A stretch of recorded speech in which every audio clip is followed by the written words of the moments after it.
Hello everybody, मेरा नाम प्रवीण है and I welcome you at free online coaching and Bhuma study centre. Guys, इस video lecture में मैं आपके साथ एससी वर्मा का जो कैपेसिटर चैप्टर है उससे एक्सरसाइज का क्वेश्चन नंबर 44 डिस्कस करूंगा। क्वेश्चन क्या है? अ parallel plate capacitor having plate area 20 centimetre square and separation between the plate 1 mm is connected to a battery of 12 volt. The plates are pulled apart to increase the separation to 2 mm. Calculate the charge flown through the circuit during the process. B. How much energy is absorbed by battery during the process. Calculate the stored energy in the electrical field before and after the process using the expansion, using the expression for the force between the plate. Find the work done by the person pulling the plate apart. E. Show and justify that no heat is produced during this transfer of charge as the separation is increased. चलो इस question को समझते हैं और इसको solve करते हैं। Okay, क्या है कि एक पैरेलल प्लेट कैपेसिटर है और this is a parallel plate capacitor. Okay, इसका एरिया दिया हुआ है, the area of the parallel plate capacitor A is equal to 20 centimetre square. Okay, और इस जो प्लेट इनके बीच का जो सेपरेशन है वो 1 mm है और इस प्लेट को चार्ज किया जाता है 12 वोल्ट की बैटरी से। ओके, इसको कितने वोल्ट की बैटरी से चार्ज किया जाता है? 12 वोल्ट की बैटरी से। अब क्या किया जाता है?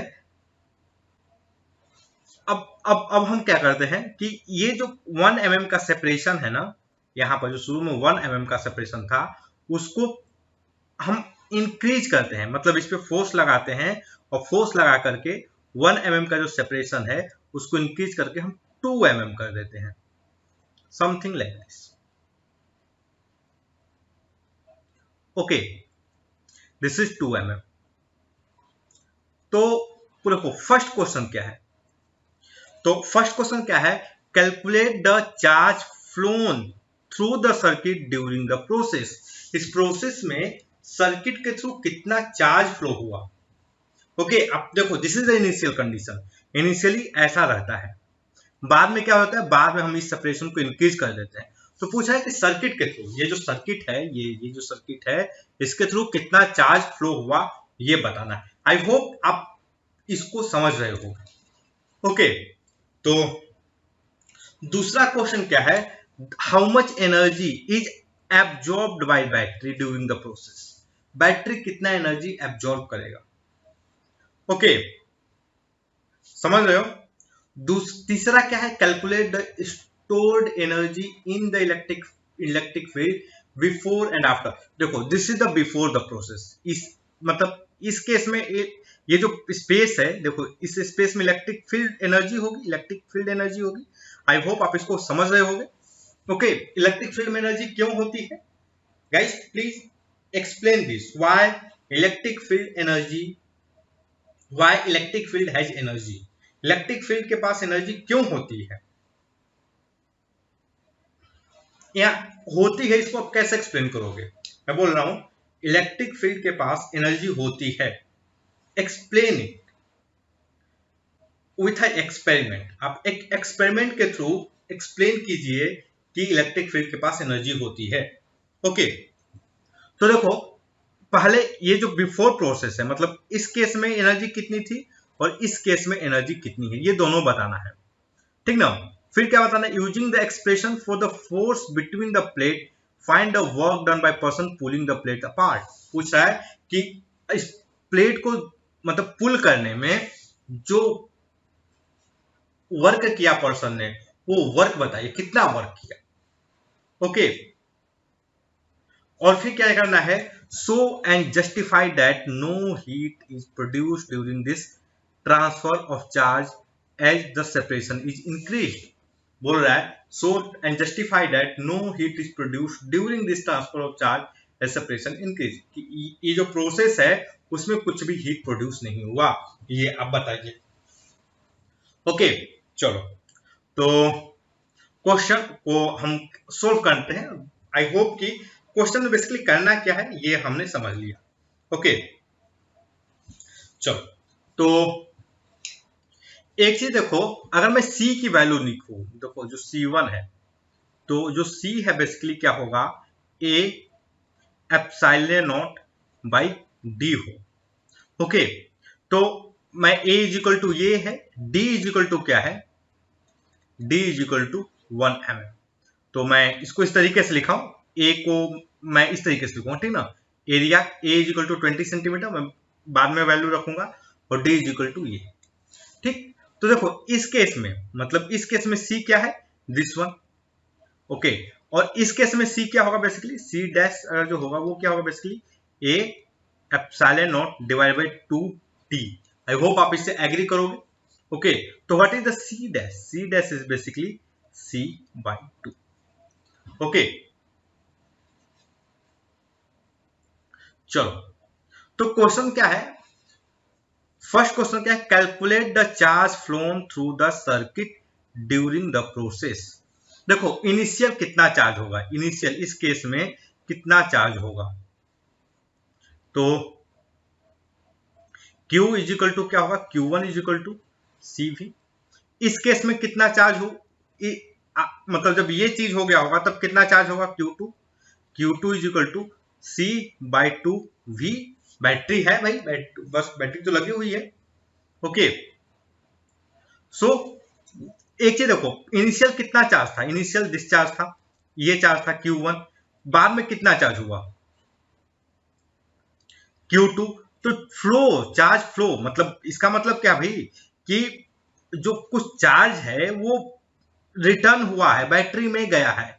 ओके, कुछ चार्ज क्या हुआ है, बैटरी में गया है। ओके, चलो तो बैटरी में कितना चार्ज गया है, तो मैं देखो ये Q1, Q1 minus Q2 that will be CV by 2। Hope आप इससे एग्री करोगे। ओके, तो चलो मैं C और V की वैल्यू सब रख करके C की वैल्यू कैलकुलेट करता हूं, V की वैल्यू हमें पता ही है, and we check the answer. Okay, तो C की वैल्यू क्या होगा, देखो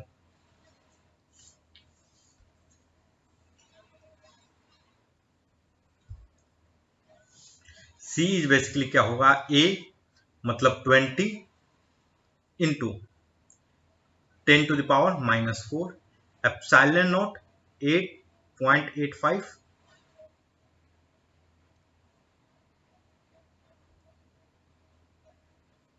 into 10 to the power minus 12, okay, divided by separation, that is 1 into 10 to the power minus 3। Okay guys, तो अगर आप ध्यान से देखोगे तो कैंसिल हो जाएगा, what we get 2 into 8.85 into 10 to the power minus 12। Okay, इसको अब सोल्व करूंगा, what I get 0.77 into 10 to the power minus 12। तो ये क्या हो जाएगा, basically 1.77 into 10 to the power minus 11 farad. Okay, इतना होगा। चलो अब देखो, तो हमने C की वैल्यू पता कर ली। C की वैल्यू बेसिकली क्या है, 1.77 into 10 to the power minus 11 into V कितना है, कितने वोल्ट की बैटरी है, 12 वोल्ट की। ओके, इंटू 12 बाई 2, तो दिस विल बी 6। मैं इसको सोल्व कर लेता हूं गाइस। ओके, 1.77 इंटू 6, तो ये क्या आएगा, basically 10.62 into 10 to the power minus 11, that means 1.06 into 10 to the power minus 10 coulomb जो चार्ज है वो इस सर्किट के थ्रू क्या होगा, फ्लो होगा। ये है ना। Calculate the charge flow through the circuit, इस सर्किट के थ्रू कितना फ्लो होगा चार्ज, तो 1.06 into 10⁻⁻10 coulomb. Let's check the answer, Verma ji ने भी यही दिया है। ओके चलो, तो ये फर्स्ट पार्ट हो गया। अब सेकेंड पार्ट देखते हैं। How much energy is absorbed by battery during the process. Okay, battery ने कितना एनर्जी एब्जॉर्ब किया। तो देखो गाइस,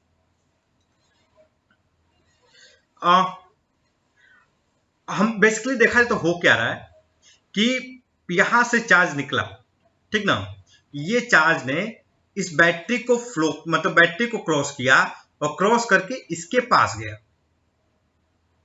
ताकि इस पे चार्ज क्या हो जाए, कम हो जाए।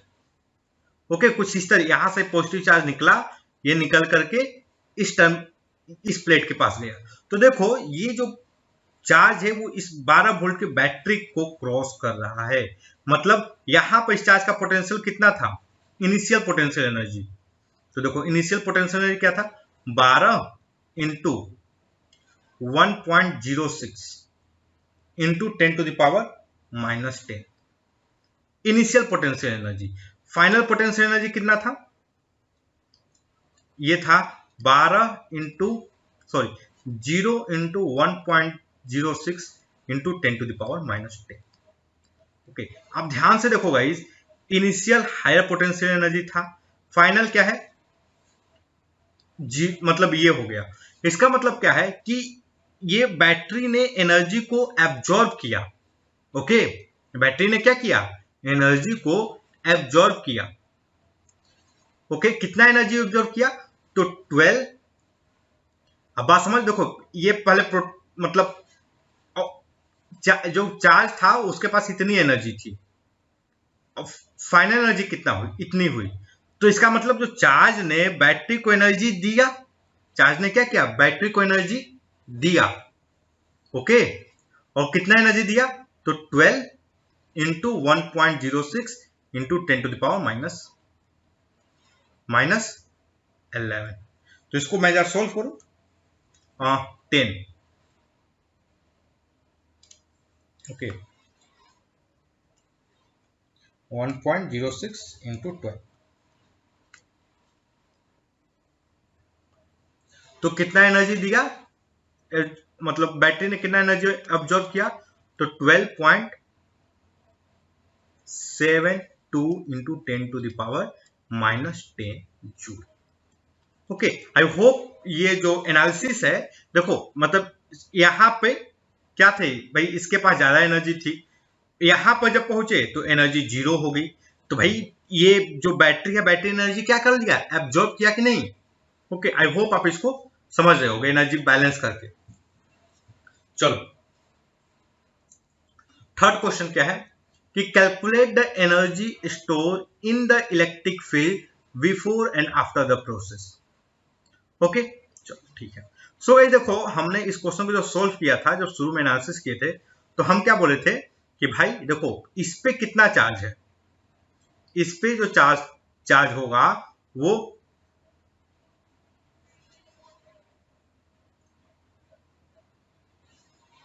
इस पे जो चार्ज होगा वो क्या होगा, CV/2 होगा।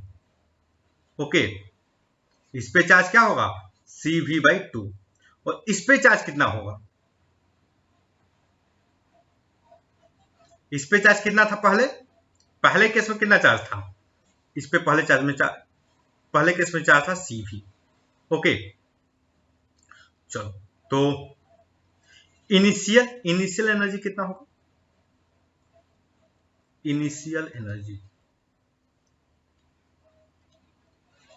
एनर्जी स्टोर, तो वो बेसिकली क्या होगा आपका, half CV², this is the initial energy. Okay, तो देखो मैं C की वैल्यू अगर रखूं तो दिस विल बिकम 1/2, और C की वैल्यू कितना होगा, 1.77।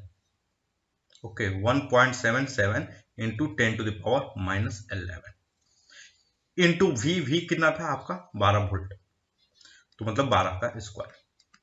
ओके गाइस, अगर इसको सॉल्व किया जाए तो what you get basically 127.44 into 10⁻⁻11। Okay guys, इसको हम कितना मॉडिफाइड करके लिख सकते हैं 12.744 okay into 10⁻⁻10 joule. Guys Verma ji, अगर मैं एक बार आंसर चेक करूं तो वर्मा जी ने भी आपको यही दिया है। ओके, तो इनिशियल एनर्जी, जब ये जो प्लेट है, प्लेट के बीच का जो सेपरेशन है 1 mm था, उस टाइम इस पे कितनी एनर्जी स्टोर थी, this one energy is store. Okay चलो अब देखते हैं कि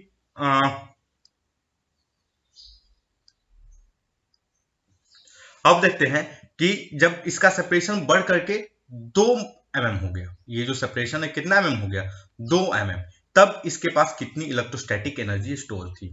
तो देखो फाइनल एनर्जी मतलब जब 2 mm पे फाइनल एनर्जी, तो वो क्या होगा बेसिकली हाफ C की वैल्यू जो है C/2 हो जाएगी, ओके, इंटू वी स्क्वायर।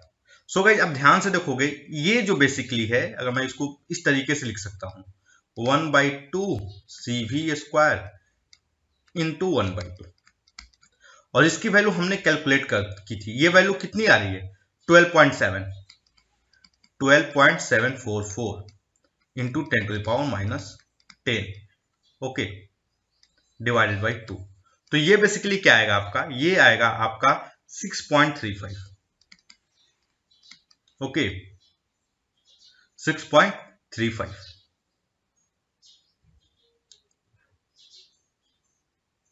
या फिर मैं क्या बोलूं 37 बोल दो इसको, ठीक ना, 6.37 एक्चुअली 44 ले लेंगे, और तो ये आएगा into 10⁻⁻10 joule. Okay, Verma ji ने क्या दिया है 6.35 दिया है, तो ठीक है, हमारा अप्रोक्सीमेटली वही है। ओके, ये क्या होगा जब सेपरेशन क्या हो जाएगा 2 mm हो जाएगा। चलो अगला क्वेश्चन देखते हैं। सो हमने सी भी पार्ट जो सी है वो अभी कर दिया, अब अगला क्वेश्चन क्या है इसमें, ओके डी, नहीं, using the expression of force between the plates find the work done by the person pulling the plates apart. Okay चलो, तो गाइस देखो ये जो प्रोसेस है मतलब बहुत स्लो है। ओके ये दोनों प्लेट है, ये इस पे पॉजिटिव चार्ज Q है और इस प्लेट पे नेगेटिव चार्ज है -Q। गाइस देखोगे ये जो दोनों प्लेट है इनके बीच में फोर्स अट्रैक्शन फोर्स है, आई होप आप इससे एग्री करोगे। ये जो प्लेट है, ये जो पॉजिटिव वाला प्लेट है, इसको मैं 1 बोल दूं, ठीक ना, तो प्लेट 1 है, ये प्लेट 2 को क्या करेगा अट्रैक्ट करेगा, इस मतलब प्लेट 2 पे अट्रैक्शन फोर्स लगाएगा। और मैं अगर ये जो फोर्स है, ये जो F फोर्स लगाएगा, अगर मैं उससे मैं F की जो वैल्यू लिखूं, वो अगर मैं ये लिखूं कि Q मतलब charge by 2a epsilon not into Q, तो आप मुझसे फुल कॉन्फिडेंस से 238% एग्री करोगे। Okay, this is the force of attraction between plate 1 end plate 2। Okay, और ये फोर्स किधर लगेगा, ये फोर्स लगेगा इस डायरेक्शन में। ओके गाइस, अगर हमें इसको पुल करना होगा, बहुत स्लोली पुल करना है कि इसके पास ये जो प्लेट है, प्लेट के पास कोई काइनेटिक एनर्जी नहीं आए, तो मुझे इस डायरेक्शन फोर्स लगाना होगा। I have to apply force in this direction, क्योंकि मुझे इस डायरेक्शन में फोर्स लगाना होगा। आई होप आप इससे एग्री करोगे। मुझे कैसे फोर्स लगाना होगा, I have to apply force in this direction. Okay चलो तो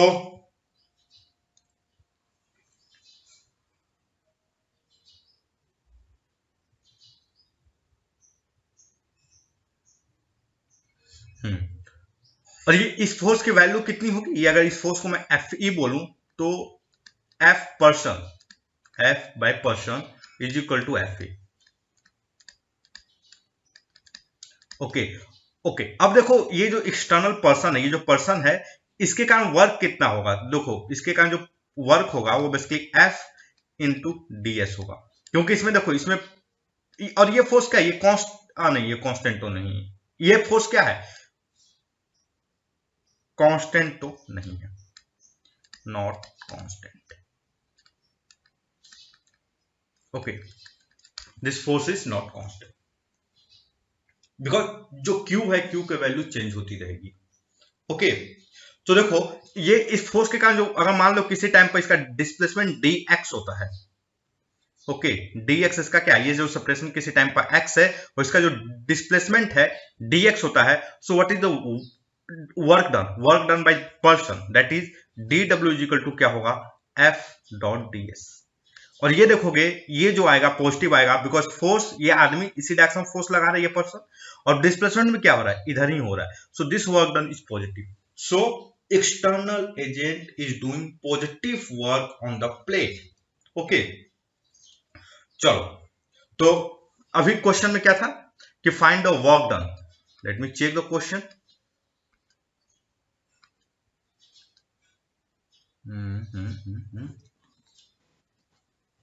okay, find the work done by person pulling the plate apart. Okay, तो हमें वर्क डन बताना है भैया, चलो आओ वर्क डन बता देते हैं। तो मान लो किसी टाइम पे ये जो सेपरेशन है, ये इनके बीच का जो सेपरेशन है वो एक्स है। Okay, so what can I right, जो सी होगा, जो सी की जो वैल्यू होगा वो बेसिकली क्या हो जाएगा आपका, A epsilon naught by x. Okay, और A epsilon naught by x,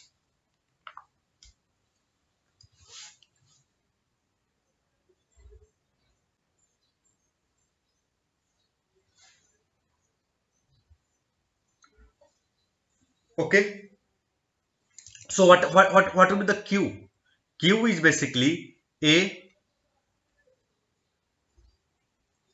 epsilon naught x into v, x into v। Guys या फिर हम इसको सॉल्व करना, तो हम इलेक्ट्रिक फील्ड से क्यों ना सॉल्व करें, बिकॉज वी नो, देखो इनके बीच का जो इलेक्ट्रिक फील्ड होगा, जो भी होगा, ये पोटेंशियल डिफरेंस तो कांस्टेंट है, ये स्पेशल प्लेट है ना, the potential difference is constant, so what is the electric field, basically electric field will be v by d। Okay, मैं साइन उनका ध्यान नहीं देता, इलेक्ट्रिक फील्ड मतलब हमने डिस्कस कर लिया, so don't bother about sign. Okay, electric field will be v by d, and what is d here, d is basically changing, वो x है। ओके, तो ये हो गया इलेक्ट्रिक फील्ड, एंड फोर्स जो होगा वो क्या हो जाएगा, तो मैं d की जगह x रख लेता हूं, बिकॉज ये सेपरेशन किसी टाइम पर x था, v बाई एक्स, और जो चार्ज होगा बेसिकली वो क्या हो जाएगा, a epsilon naught x into v। Okay, a epsilon naught x into v।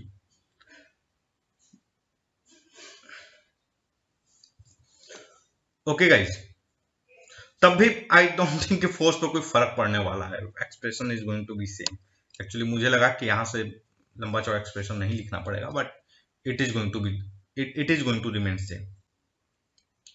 चलो,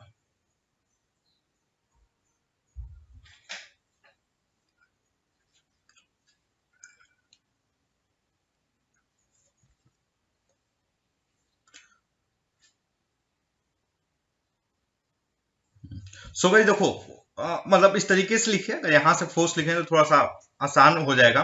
ओके, थोड़ा सा। So what can I write? Force is equal to F is equal to V by x, that is the electric field. Okay, ये V constant है, इसका use कर लिया हमने। और जो चार्ज होगा basically A epsilon naught V by x. और okay, this is the force, और ये क्या हो जाएगा basically A epsilon naught V square divided by 1 by x square. So what will the force? A epsilon naught V square by x square dx। Okay, तो अब हमें क्या करना है? हमें इंटीग्रेट करना है इसको। Now we have to integrate. Okay, तो कहां से कहां तक का इंटीग्रेशन करना है? तो ये जो देखो, ये जो सेपरेशन हो रहा है, इनिशियल एक्स का पोजीशन क्या था? 1 mm था, और फाइनल क्या हो जाएगा? ये 2 mm हो जाएगा, ठीक ना? तो 1 mm से 2 mm के बीच हमें इसको इंटीग्रेट करना है। सो वी स्क्वायर ये कांस्टेंट हो गया, एंड हियर 1, ठीक है, mm यूनिट का ध्यान रखेंगे बाद में, से 2 dx by x square. So guys, what we get here? A epsilon naught V square minus 1 by x, that is 1 से 2. So ये क्या हो जाएगा basically? A epsilon naught V square divided by 1 minus 1 by 2. Sorry, 1 by 2 minus 1. Okay guys, अब ध्यान से देखोगे, ये बेसिकली क्या हो जाएगा? A epsilon naught V square by 2। Okay, तो ये पॉजिटिव आएगा। सो गाइस सी हियर, ये बेसिकली क्या है? ये A epsilon naught by 2, okay, into V square है। ये क्या है? ये बेसिकली, ये अब ध्यान से देखोगे, this is the energy store. हमने मतलब आप ओके, ये mm में है ना, so I can write A epsilon naught by 1, ये mm में मतलब 10 to the power minus 3, 10 to the power plus 3, okay, into V square. So ये देखो, ये जो एक्सप्रेशन क्या है basically? This is the C। ये क्या है बेसिकली? C।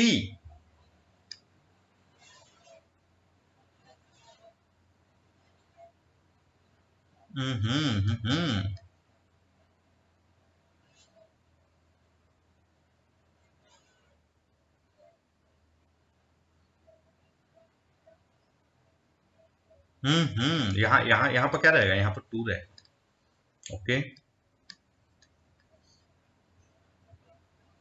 यहाँ पर क्या रहेगा? Here 2, here will be 2।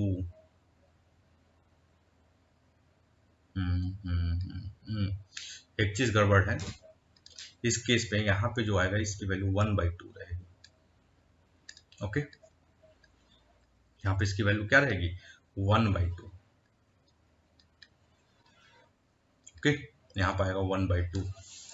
Guys एक चीज देखो, यहाँ पर 1/2 रहेगा। जिन लोगों ने इसको पकड़ा यहाँ पर 1/2 होना चाहिए, वो क्या करें? कमेंट सेक्शन में एक्सप्लेन करें क्यों। ओके, यहाँ पर क्या रहेगा?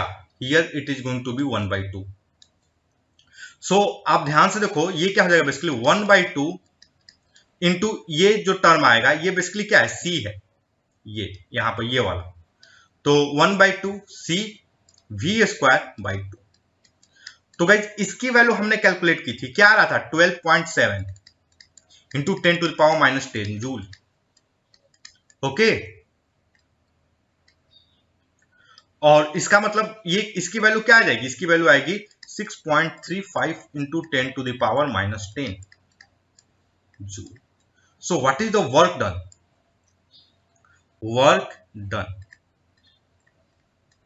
Work done by person. Work done by person is 6.35 into 10 to the power minus 10 this is the work done by person. Okay, और एक चीज देखो, यहां पर ये जो हमने किया है, दिस इज, यहां पर क्या होना चाहिए, यहां पर जो इलेक्ट्रिक फील्ड जो हमने लिखा है ना, कहां गया, यहां पे ये बेसिकली 1/2 होना चाहिए, यहां पर here should be 1/2। Guys please इसको एक्सप्लेन करो क्यों यहां पर 1/2 होना चाहिए, क्यों? Okay, please explain.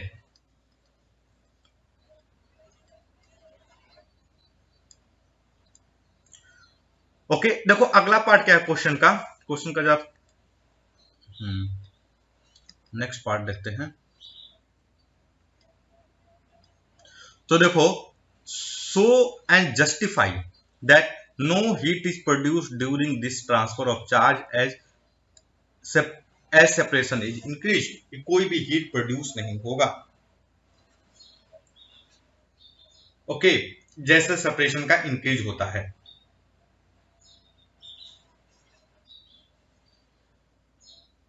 देखो गाइस, इसमें देखो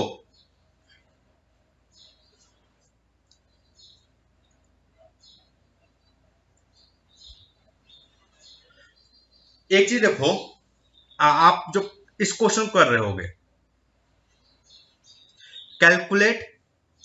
calculate the charge flown through the circuit, नहीं, how much energy is absorb by battery during the process, how much energy. Okay, चलो अगर आप इसको कर रहे होगे, how much energy is absorb by, चलो एक मिनट क्वेश्चन थोड़ा यहीं पे लगा देते हैं यार, बहुत टाइम। ओके गाइस, तो देखो ये जब हमने इसको how much energy is absorb by the battery during the process. Okay, तो देखो जब इस क्वेश्चन को सॉल्व किए थे, हमें कितना आंसर आया था, वी गेट, एक मिनट लेट मी चेक कितना आया था।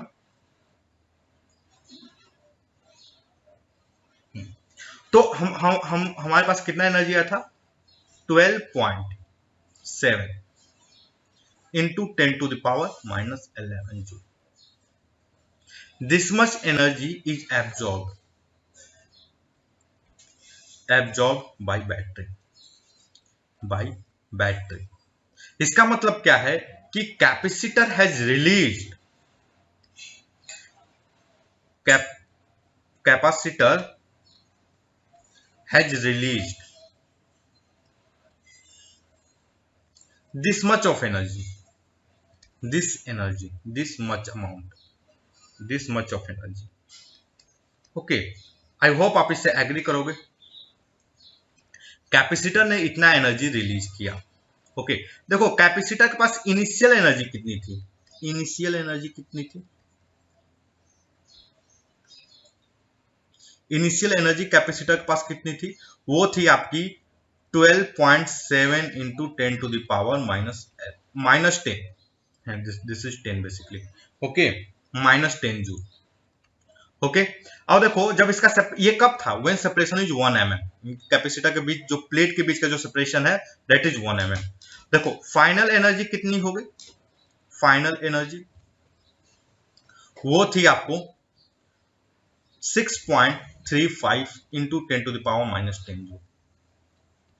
ये कब एनर्जी थी, व्हेन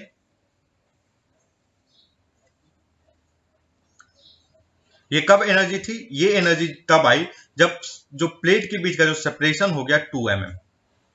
ओके, अच्छा देखो, मैन एक्सटर्नल पर्सन मतलब पर्सन ने कितना वर्क किया, पर्सन ने कितना वर्क किया, तो 6.35 into 10 to the power minus 10 joule, person ने इतना वर्क किया।